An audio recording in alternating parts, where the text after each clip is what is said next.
भीड़ में वो यात्री खो ना जाए, कहीं इधर उधर भटक ना जाए, तो झंडा लगा रहता है। वो झंडा देख करके ही अपने पंडा अपने पुरोहित के यहाँ पहुँच जाता है। और वो भले पंडा का नाम अपना भूल जाए, लेकिन झंडा उसे सदा याद रहता है।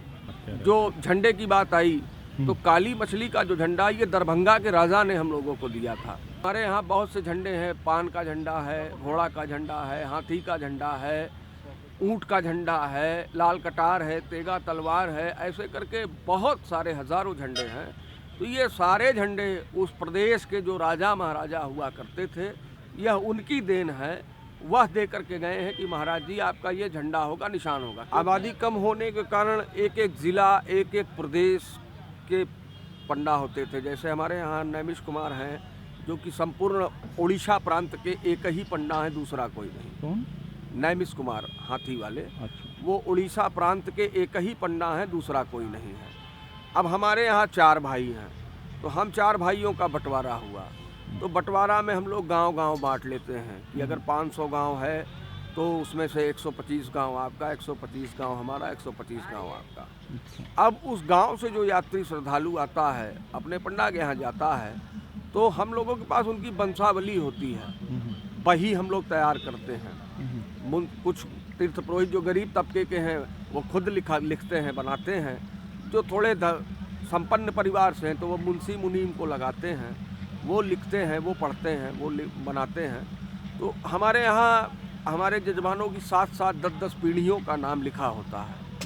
शायद उनको अपने दादा परदादा, विद्युत परदादा का नाम नहीं पता होगा, लेकिन हम लोगों को पता है कि उनके विद्युत परदादा का नाम क्या है। कहा कि हम लोग नाम लिखते थे, और नाम लिख करके जो जागृति होती थी, जैसे कि परिवार से 4 लोग आए, तो 4 लोग आए तो उनके चारों लोगों का नाम लिखा, और साथ में हमने उनको आगे जनाने के लिए उनसे जो नहीं आए उसने पूछ लिया। जैसे उसने बताया कि हमारा नाम मधु है, हमारे पिताजी का नाम भोलानाथ चकहा है।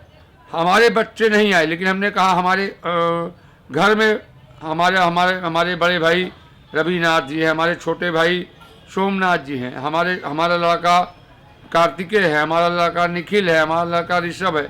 इस पहचान के लिए हम लोग लिखते। तो वही जब कभी आप पहचानने आते थे तो उसको आपके पिता के साथ हमारा नाम लिखता था, उससे वो पहचान जाते थे कि हमारे तीर्थ पुरोहित ही हैं।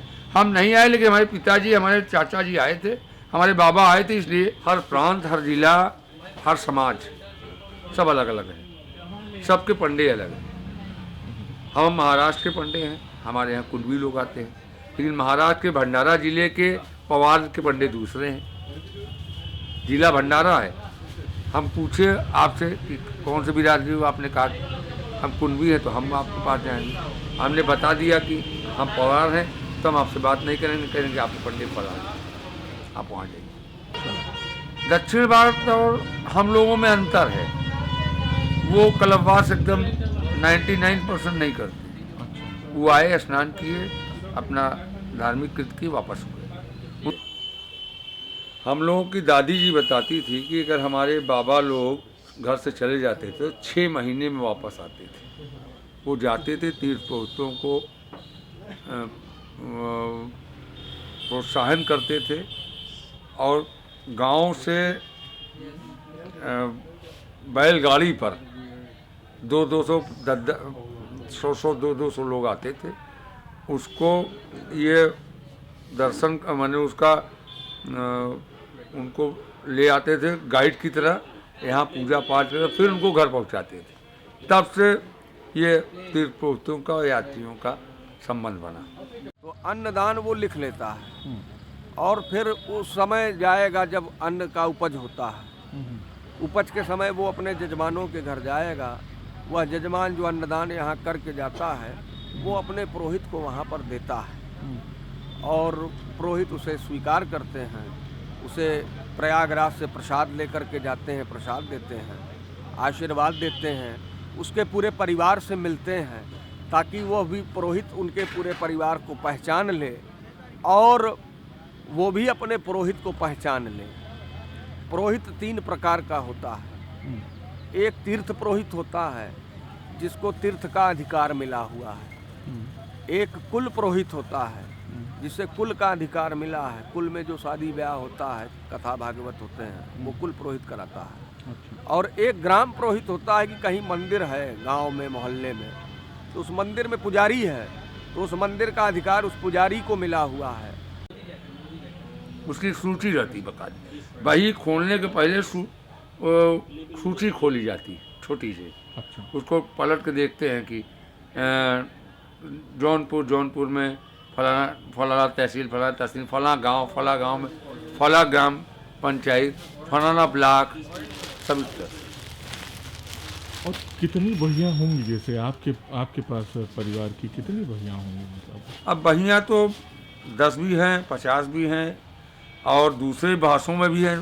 भाई पहले उर्दू में भी होती थी। बहुत से लोग नया बनाते हैं तो उसको ड्रॉप भी कर देते हैं। आपके पास उर्दू वाली है कोई? उर्दू वाली नहीं। उर्दू वाली तो लगभग खत्म हो गया होगा, हाँ। अब सब हिंदी वाली है। अब जब इतना कंप्यूटर और ऐसी चीज़ें आ गई हैं तो आपको नहीं लगता है कि इसको क्या? ना कंप्यूटर के लिए, कंप्यूटर हाईजैक वाला होता है ना, जैसे कि बनारस वाला कोई ज़रूरी नहीं कि जो यात्री सब का वही हो। कुछ लोगों में, हमारे इलाहाबाद में तो नहीं हुआ, और जगहों पर लोगों ने किया तो वो हाईजैक हो गया। मैंने उसने हाईजैक करके आपकी खाते का ले लिया, तो हम खड़े हुए तो बताया कि हम पंडा है, कहेंगे हम पंडा है। इसलिए हम लोग टेक्नोलॉजी में विश्वास नहीं करते।